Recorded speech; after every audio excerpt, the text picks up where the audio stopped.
데살로니가 후서 1장 1절부터 12절 말씀입니다. 신약 성경 334쪽입니다. 데살로니가 후서 1장 1절부터 12절 말씀입니다. 제가 봉독하겠습니다. 바울과 실로아노와 디모데는 하나님 우리 아버지와 주 예수 그리스도 안에 있는 데살로니가인의 교회에 편지하노니 하나님 아버지와 주 예수 그리스도로부터 은혜와 평강이 너희에게 있을지어다. 형제들아, 우리가 너희를 위하여 항상 하나님께 감사할지니 이것이 당연함은 너희의 믿음이 더욱 자라고 너희가 다 각기 서로 사랑함이 풍성함이니, 그러므로 너희가 견디고 있는 모든 박해와 환난 중에서 너희 인내와 믿음으로 말미암아 하나님의 여러 교회에서 우리가 친히 자랑하노라. 이는 하나님의 공의로운 심판의 표여 너희로 하여금 하나님의 나라에 합당한 자로 여김을 받게 하려 함이니, 그 나라를 위하여 너희가 또한 고난을 받느니라.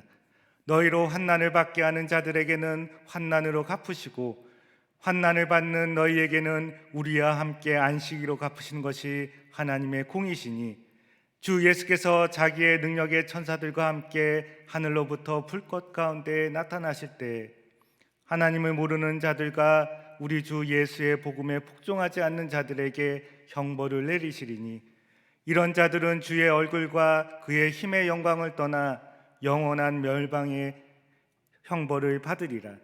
그날에 그가 강림하사 그의 성도들에게서 영광을 받으시고 모두 믿는 자들에게서 놀랍게 여김을 얻으시리니, 이는 우리의 증거가 너희에게 믿어졌습니다. 이러므로 우리도 항상 너희를 위하여 기도함은 우리 하나님이 너희를 그 부르심에 합당한 자로 여기시고 모든 선을 기뻐함과 믿음의 역사를 능력으로 이루게 하시고, 우리 하나님과 주 예수 그리스도의 은혜대로 우리 주 예수의 이름이 너희 가운데서 영광을 받으시고 너희도 그 안에서 영광을 받게 하려 함이라. 아멘. 네, 오늘은 성숙한 공동체라는 주제로 말씀을 전하고자 합니다. 오늘 본문 말씀은 2절을 보면 사도 바울의 편지에서 은혜와 평강으로 데살로니가 교회에 인사를 합니다. 우리나라 인사말인 안녕이라는 인사말도 평소에 만나며 하는 안녕이라는 인사와 입원한 어머니께 안녕하며 병실을 떠나는 인사의 무게는 다를 것입니다. 지금 바울의 인사는 기독교의 박해로 때로는 죽음의 위기 속에서 있는 데살로니가 교회의 은혜와 평강을 비는 무거운 인사라고 할 수 있습니다. 우리가 평소에도 인사를 주고받지만 어려운 상황에 처한 분들에게 건네는 위로와 인사와 작은 위로의 몸짓은 얼마나 그분들에게 큰 힘이 되는지 모릅니다. 병원 신방을 가면 병실을 나오기 전에 성도분들의 손을 잡고 기도할 때가 있습니다.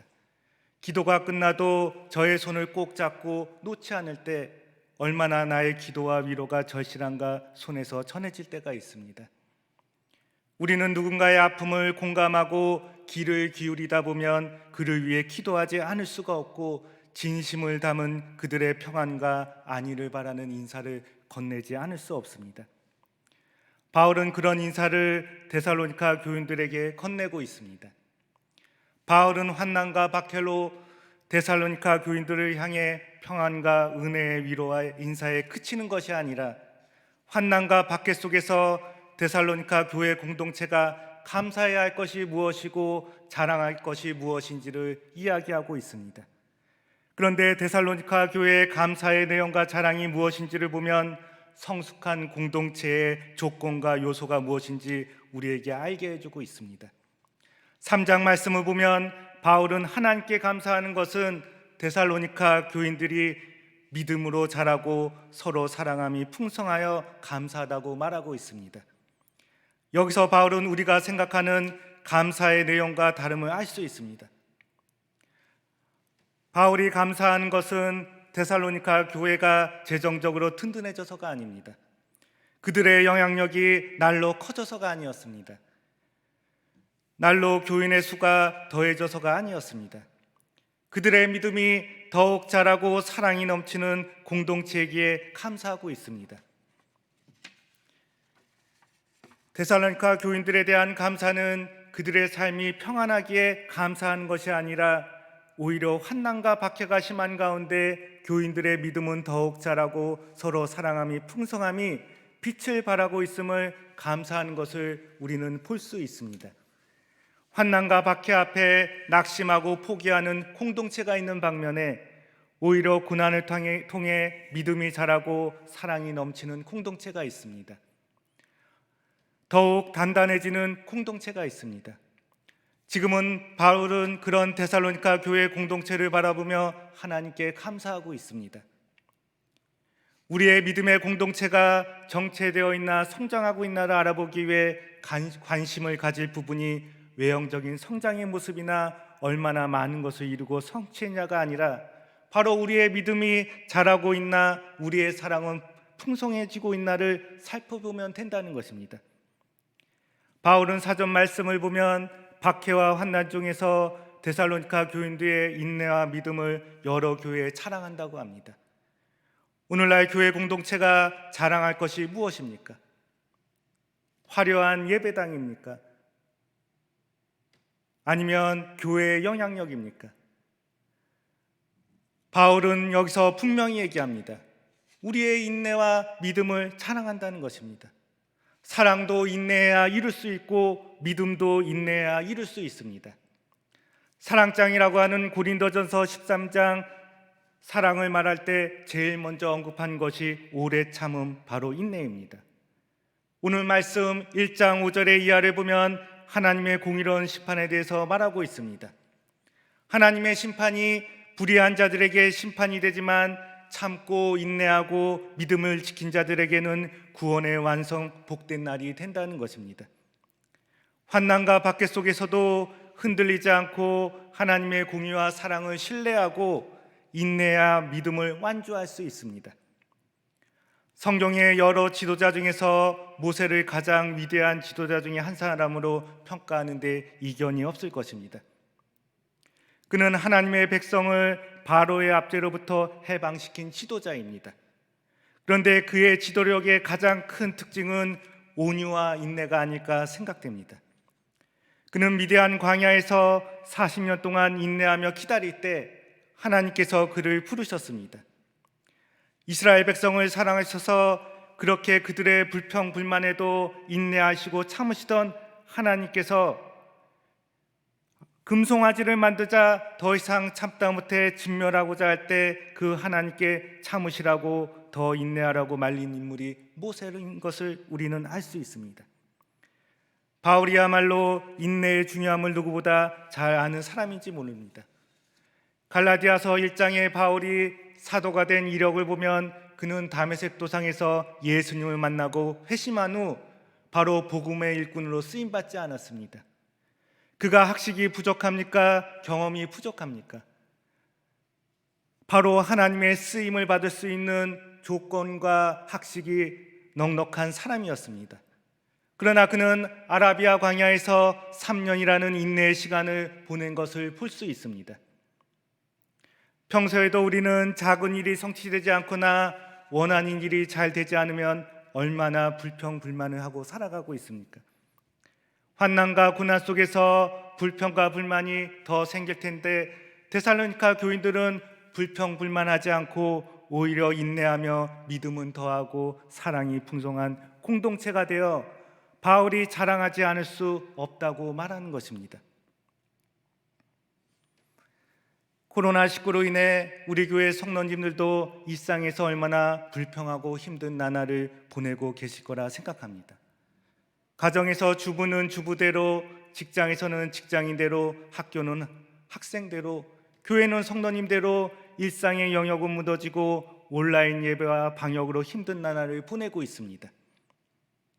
그러나 돌이켜 생각하면 이런 어려운 가운데 하나님이 베푸신 은혜로 우리가 인내함으로 얼마나 우리의 사랑과 믿음을 잘 지켜왔습니까? 그것이 우리의 자랑이고 감사의 내용이 된다는 것입니다. 오늘 우리에게 데살로니가 교회를 통해 성숙한 공동체, 성숙한 가정의 요소가 무엇인지 우리에게 보여주고 있습니다. 그것은 믿음이 자라고 사랑이 풍성하며 인내와 믿음으로 어려움을 견디는 공동체입니다. 코로나19로 교회에 대해 이러쿵저러쿵 비난과 비판의 소리가 들려옵니다. 목회자로 속상한 것도 사실입니다. 그러나 우리가 참고 인내하면 믿음이 자라고 사랑이 풍성한 성숙한 공동체가 되어간다면 데살로니가 교회 공동체처럼 세상이 우리의 진심을 알아주는 날이 올 것입니다. 끝으로 바울은 사랑하는 데살로니가 교인들을 기억하며 하나님께 기도한다고 이야기하고 있습니다. 성공을 위해 기도하는 것이 아닙니다. 복을 받기 위해 기도하는 것이 아닙니다. 그들의 부르심에 합당한 삶을 위해 기도한다고 합니다. 이러므로 우리도 항상 너희를 위해 기도함은 우리 하나님이 너희를 그 부르심에 합당한 자로 여기시고 모든 선을 기뻐함과 믿음의 역사를 능력으로 이루게 하시고, 하나님이 왜 우리를 부르셨습니까? 공동번역 성서를 보면 우리의 선의와 믿음의 행위를 당신 힘으로 완성하기 위해 부르셨다고 합니다. 오늘 우리가 누군가에게 따뜻한 말 한마디를 건네며 누군가의 아픔과 함께했다면 우리의 선한 행위가 그것으로 끝나는 것이 아니라 하나님은 우리의 작은 선한 행위를 통해 하나님은 우리의 선의를 하나님의 사랑으로 완성하신다는 것입니다. 하나님과 우리 따로가 아니라 선한 행위, 믿음의 행위를 할 때 하나님과 우리가 함께 일하는 것입니다. 이것처럼 우리에게 가슴 벅차는 말씀이 없다고 생각합니다. 오늘 우리가 믿음의 작은 행위를 하였다면 하나님은 그것을 통해 믿음의 역사를 만들어 가신다는 것입니다. 오늘 우리가 사랑의 작은 씨앗을 누군가에게 심었다면 하나님은 그 사랑의 열매를 맺어 가신다는 것입니다.